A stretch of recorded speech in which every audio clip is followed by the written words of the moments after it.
galera, tudo bem com vocês? Eu sou Mariana Mascarenhas, jornalista e pesquisadora do Centro de Estudos Logoimagéticos Condés Fotós, e na edição do Imagens em Foco de hoje eu gostaria de saber o que vem à sua mente quando falamos de infância. Ah, momento gostoso, não é mesmo? Período marcado pelas brincadeiras com os amigos, carinho e proteção dos pais e avós, enfim, experiências que não são apenas meras recordações, mas que marcam o primeiro acesso do indivíduo ao conhecimento humano, influenciando o seu desenvolvimento como um todo. Pois é, e não menos importante, a escola tem um papel fundamental nesse processo, porque o espaço escolar é uma oportunidade para que as crianças sejam protagonistas do seu próprio aprendizado.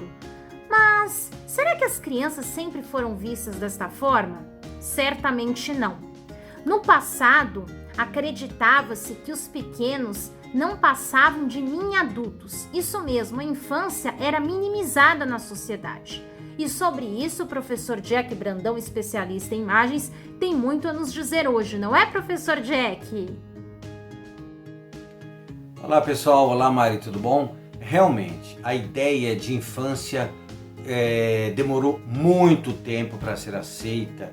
Na realidade, não só para ser aceita, mas para ser compreendida pelas pessoas. Porque para muitas pessoas, há muitos anos atrás, já na antiguidade, ou antes mesmo da antiguidade, a infância nada mais era do que o adulto, o homem e a mulher em miniatura. Não à toa eles vestiam as crianças como se fossem pessoas adultas. É interessante que nós vamos ver hoje que as brincadeiras que nós vemos, por exemplo, e que nós temos hoje, grande parte dessas brincadeiras não eram dirigidas às crianças, eram dirigidas aos adultos que trabalhavam muito e precisavam de um momento de paz e descanso. E essas brincadeiras acabavam se tornando a única distração dos adultos. As crianças acabavam de uma forma ou de outra imitando esses adultos e com o correr dos anos, com o correr do tempo, essas brincadeiras se tornaram de crianças, ok? Bom, nós vamos ver neste vídeo todo esse processo por meio de imagens. E para aproveitar falando de imagens, eu quero indicar para vocês um livro muito interessante que eu li. Este livro vai ajudar exatamente a gente a compreender melhor como a infância não era considerada infância, como as crianças eram tratadas como adultos, como as crianças muitas vezes eram simplesmente abandonadas e jogadas à morte.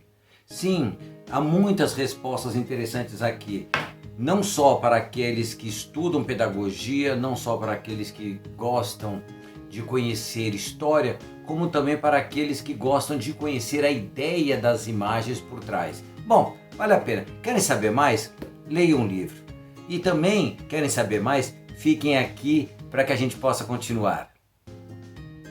E antes de começarmos a falar melhor sobre o tema de hoje, eu gostaria de pedir a vocês que se inscrevam em nosso canal. É muito importante para que o canal possa continuar trazendo novidades, curiosidades sobre os mais diversos temas.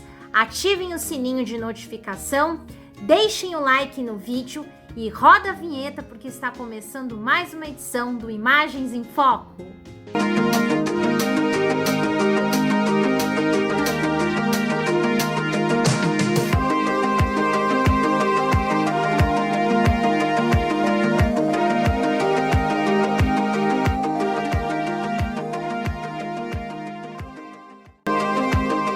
Professor Jack, para começar nosso bate-papo de hoje, eu gostaria que você ressaltasse como a criança era vista lá atrás, na antiguidade e também na Idade Média.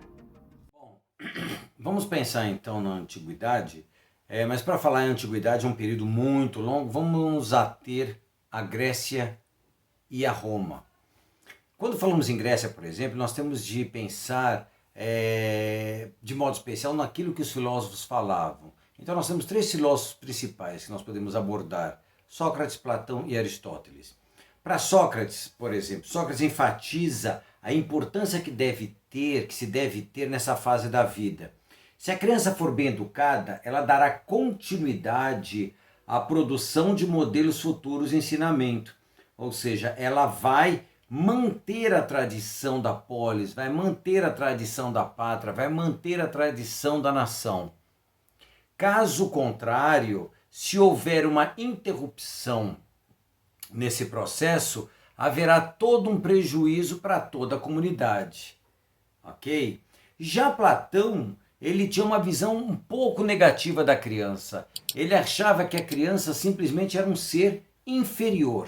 Sim, era um ser inferior. Assim como os animais, assim como as mulheres. Olha, as mulheres, lembra aquilo que eu falei para vocês num dos encontros passados. E como os escravos. Então a criança, ela não é um ser que não tem nada a oferecer. Pelo contrário, ela tem muito a gastar.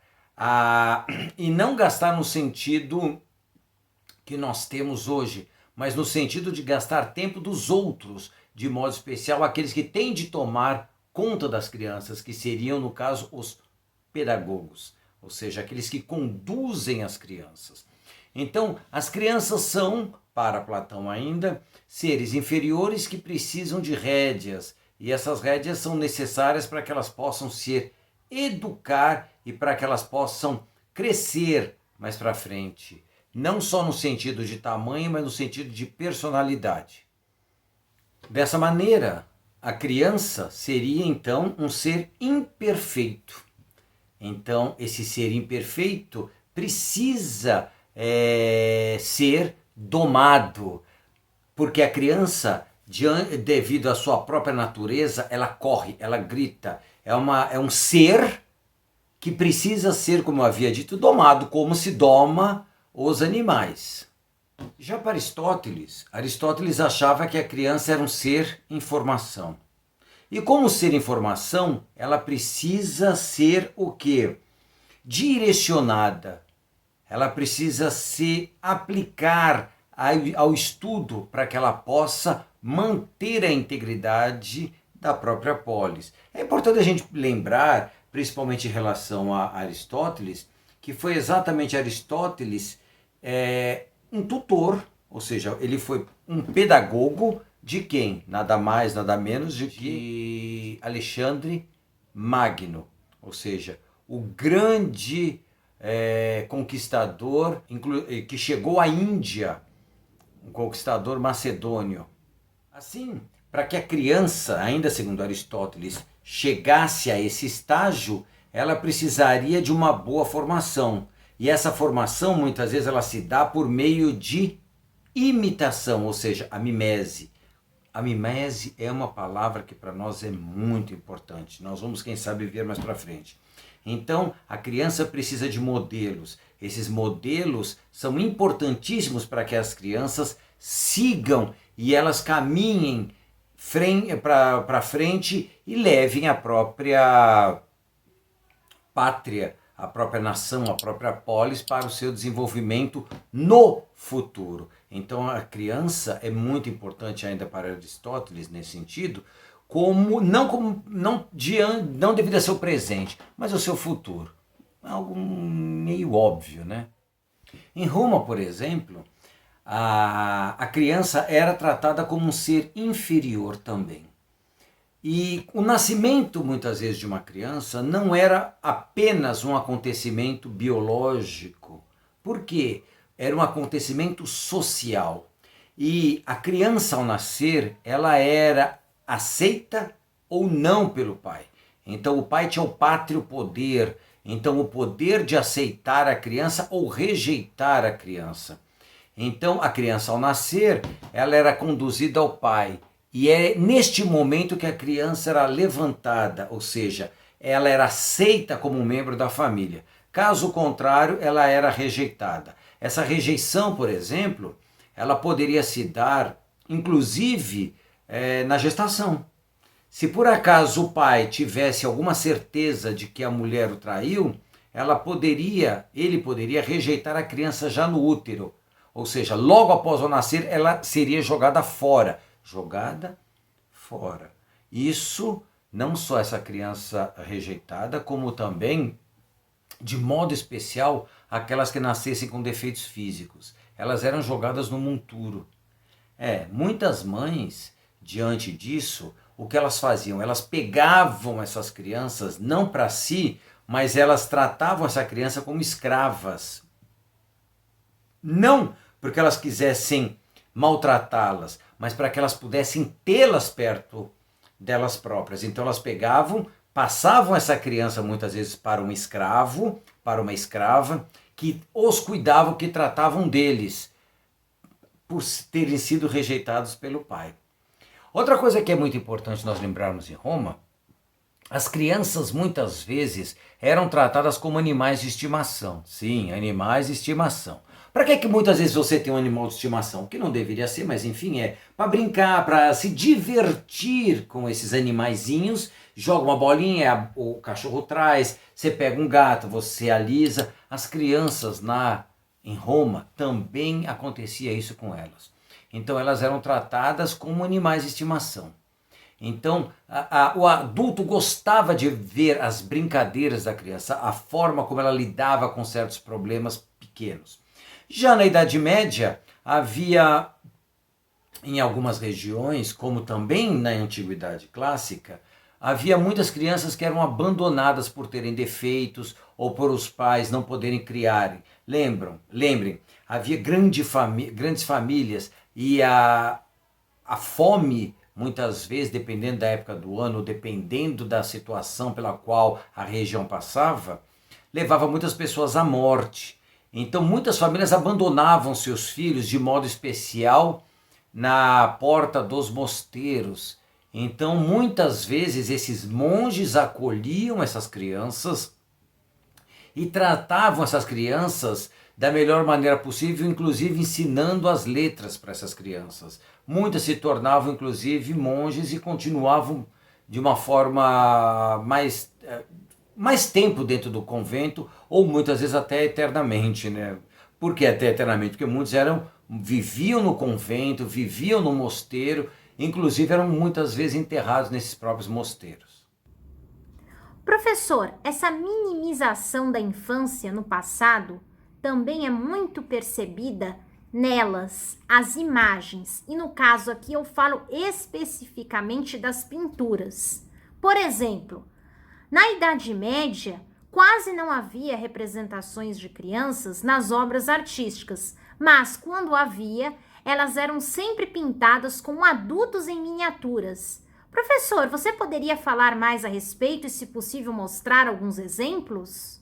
Mas é importante lembrarmos, olhem as imagens, nós vamos ver que as crianças, apesar de crianças, vestiam roupas de adultos.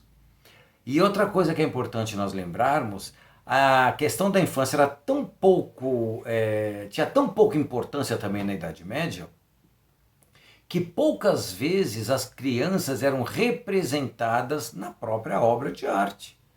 Quando as crianças eram representadas, ou que criança era representada na obra de arte, normalmente era o menino Jesus. E quando nós vemos o menino Jesus medieval, nós vamos ver que na realidade ele tem cara de velho, ele tem cara de adulto. Ele é mais adulto do que o menino. Mas apesar de no período medieval a criança ainda não ser reconhecida como deveria, foi justamente nesse período que começaram a surgir espaços voltados para crianças, como nos monastérios, que seriam inclusive os precursores do jardim de infância, o que demonstra a importância da Idade Média para o reconhecimento da infância, ou pelo menos o começo desse reconhecimento, né? Aliás, pessoal, se nós formos falar sobre Idade Média, a gente poderia produzir uma série aqui no canal, porque esse período foi importantíssimo e trouxe diversas contribuições, inclusive para o período em que estamos inseridos hoje, embora ela ainda seja considerada por alguns de forma errônea a Idade das Trevas. Bom, professor, esse assunto é muito extenso e realmente é impossível esgotá-lo apenas em um vídeo. Mas você falou no decorrer desse vídeo sobre um livro que traz essas questões de como a infância era vista no passado, como é vista hoje. E eu fiquei curiosa, eu queria saber mais sobre esse livro, professor, porque eu quero me aprofundar mais a respeito deste tema. Que bom, Mário, que você falou, porque eu já havia até me esquecido do livro. Olha, é tanta informação que nós ficamos até meio perdidos. Bom, como eu havia dito, o livro da Elizabeth é um livro muito interessante, muito especial, porque é um dos poucos livros que eu conheço que tratam de uma forma imagética, vamos chamar assim, uma questão muito importante para nós, que é a questão da formação daquele conceito que nós chamamos de infância. É óbvio que, ao falarmos de infância, vem à tona um outro conceito muito importante, que é a pedagogia. Então, Elizabeth, o que ela vai fazer neste livro? Ela, seguindo os passos de Cambe, ela vai mostrar as diversas teorias que levaram à formação da pedagogia moderna, daquilo que nós consideramos como a disciplina, vamos chamar assim, que leva o ensino, a aprendizagem à criança. Desde o início, lá na Grécia, quando os pedagogos eram meros condutores de criança, aqueles que tomavam conta de criança, até os grandes pensadores que nós temos hoje, inclusive o grande Paulo Freire, tão rechaçado hoje, mas enfim, não vem ao caso agora. E além disso, Elizabeth vai fazer todo um trabalho, todo um resgate imagético da infância. Esta capa, por exemplo, é belíssima, essa obra maravilhosa de Murillo. Vale a pena, como eu falei para vocês. E olha que eu sou difícil de falar sobre livro, que eu tenho meio certos resquícios com isso.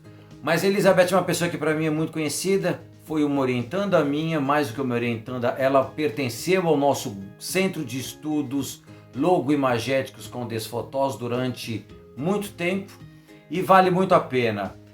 Eu recomendo, leiam este livro. Eu vou deixar na descrição o site que vocês podem adquiri-lo, tá bom? Bom, ficamos por aqui. Espero que vocês tenham apreciado, tenham gostado desse vídeo. Uma coisa que eu estou sentindo falta é de comentários. Comentem, façam perguntas, eu acho que é muito importante. Há muitos temas a serem explorados e nós queremos a participação de vocês. Isso é muito importante. Isso nos dá um estímulo maior para continuarmos. Então por isso que a gente pede, deem o like neste vídeo, tá bom, pessoal? Inscrevam-se no canal, nós precisamos de inscritos, eu estou falando sério, porque se nós não tivermos inscritos, nós não conseguimos continuar os nossos trabalhos. É muito triste, mas é verdade, nós estamos passando por uma situação extremamente grave de pandemia. Se nós não tivermos uma capitalização nisso, como é que a gente pode se virar? Não dá, é difícil, estou falando sério. Então, inscrevam-se no canal, deem um like, ativem as notificações, passem esse vídeo para os seus amigos, tá bom? Bom, mais uma vez ficamos por aqui. Nos curtam também nas redes sociais, no Facebook e no Instagram, tá bom? Até mais, até a próxima. Tchau, pessoal!